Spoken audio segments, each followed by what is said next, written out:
किया है ये ममता बनर्जी को पता नहीं है क्या, पता नहीं। मुझे लगता है कि थोड़ा ज़्यादा पागलपन शुरू कर दिए हैं। उनको लगा कि सारे हिंदुस्तान ममता बनता करना शुरू कर दिए हैं, लेकिन हिंदुस्तान के मतलब बंगाल नहीं है, बंगाल के मतलब हिंदुस्तान नहीं। और बंगाल में भी अभी ममता बनर्जी जो चाल चली थी पिछले चुनाव में, वो धीरे धीरे उजागर हो रहे हैं, क्योंकि बंगाल में बीजेपी और ममता दोनों मिलके जो सांप्रदायिक ध्रुवीकरण की सियासी खेल खेला था, वो धीरे धीरे बाहर आ रहे हैं, उजागर हो रहे हैं। अब देखा है एनआरसी के बारे में बीजेपी सरकार की रवैया बदल चुकी है, क्योंकि चुनाव खत्म, एनआरसी भी खत्म। और ये एनआरसी की डर दिखा के बंगाल में सांप्रदायिक ध्रुवीकरण की राजनीति में दोनों पार्टी की सबसे ज्यादा फायदामंद हुए थे, वो एक तरफ बीजेपी और दूसरी तरफ ममता। इसलिए आज ममता बनर्जी जो कह रही है, इसके साथ बीजेपी को कहने में बड़ा तालमेल रखते हैं। तो इसलिए मैं पहले ये कहना चाहता हूं कि मिले सुर मेरा तुम्हारा तो सूर बने हमारा। यही आज ममता बनर्जी की रवैया है बीजेपी की खुशी करने के लिए। इसलिए जिस यूपीए सरकार के 6 मंत्री ये टीएमसी पार्टी के थे, आपको याद होगा 2012 साल में ये यूपीए सरकार को तोड़ने के लिए ममता बनर्जी खुद कुछ दुहाई देके, कुछ फिजूले मुद्दे की दुहाई देकर सरकार से समर्थन वापस लिया था। उस समय यूपीए सरकार को तोड़ने का कोशिश की थी, लेकिन वो कामयाब हो ना पाई, इसलिए कि दूसरे सारे पार्टियां थे हिंदुस्तान में जो तुरंत यूपीए सरकार को समर्थन कर दिया। तो इसकी ये साजिश आज के नहीं बल्कि पुराने साजिश है, और आज उसके ताकत और बढ़ गए हैं। इसलिए उनके पीछे मोदी जी खड़ा बैठे हैं।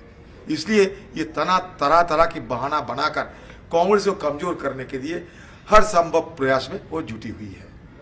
तो बीजेपी भी चुप रहते हैं, महाविकास अघाड़ी की सरकार वहां बनी हुई है, तो ऐसे में क्या औचित्य रह जाता है, कांग्रेस की क्या शक्ल रह जाती है कि वो वहां पार्लियामेंट में लोग साथ दिखाई देते हैं, और साफ तौर पे यूपीए क्या है क्या नहीं है। क्या शरद पवार तो ऐसा कुछ कांग्रेस के खिलाफ कुछ बात कही क्या? अब बेकार शरद पवार को क्यों इस पे बुला रहे हैं, खींच के शरद पवार को क्यों लाया जा रहे हैं? शरद पवार हमारे सबके लिए वरिष्ठ नेता है, हमारे लिए हम बड़ा सम्मान करते हैं शरद पवार जी को, तो बेकार शरद पवार जी को नाम क्यों खींचा जाता? ममता बनर्जी सोची समझिए उनका साजिश है कि शरद पवार जी को फंसाए, दूसरे पार्टी को लोगों को फंसाए और दिखाए कि देखो हिंदुस्तान में विकल्प बन चुके हैं। एक बीजेपी के दूसरी तरफ एक विकल्प बन चुके हैं, ये दिखाने का कोशिश कर रहे हैं। इसमें सबसे ज्यादा फायदेमंद हो रहे हैं बीजेपी पार्टी। बीजेपी पार्टी जब सारे हिंदुस्तान में लड़खड़ाते जा रहे हैं, बीजेपी पार्टी की हालात जब दिन पर दिन बदतर होते जा रहे हैं, तो ममता बनर्जी बीजेपी पार्टी को ऑक्सीजन सप्लाई करने का फैसला ले चुके हैं। ये ऑक्सीजन सप्लायर बीजेपी पार्टी के लिए अभी ममता बनर्जी बन चुकी है। इसलिए बीजेपी पार्टी बहुत सारे खुश नजर आ रहे हैं ममता बनर्जी की इस तरीके की लकीर खींचने में और ममता बनर्जी की इस तरीके की बयानबाजी में। सर आखिरी और चाहूंगा, जब वो कह रही है यूपीए कुछ नहीं है, तो ऐसे में क्या लगता है आपको, क्या तीसरा मोर्चा बनाने की उनकी कवायद है, या उनकी कोई भी कवायद हो सकते हैं, इसमें हमें कोई लेना देना है नहीं है।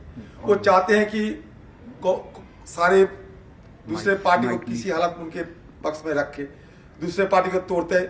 शरद पवार जी को पार्टी को भी गोवा में तोड़ते हैं।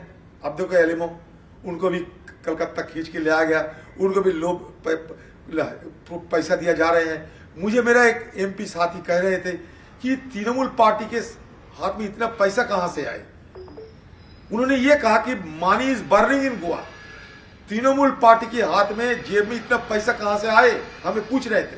मैंने कहा सारे बंगाल लूट के पैसा लिया, सारे बंगाल लूट के पैसा बाहर स्टेटों में, बाहर प्रांतों में लेके खर्चा कर रहे हैं कांग्रेस पार्टी को कमजोर करने के लिए। उनका और कोई मंसूबे नहीं है, उनका एक ही मंसूबा है, एक ही मंशा है कि कांग्रेस पार्टी को कमजोर करो, चाहे जितना भी पैसा की जरूरत है सारे बंगाल लूट के वो पैसा मैं इकट्ठा करूंगा और कांग्रेस पार्टी को मैं कमजोर करूंगा और मोदी जी को और ज्यादा बल देंगे, मोदी जी को हाथ और ताकत और शक्तिशाली बनाऊंगा। बस यही उनका रवैया है।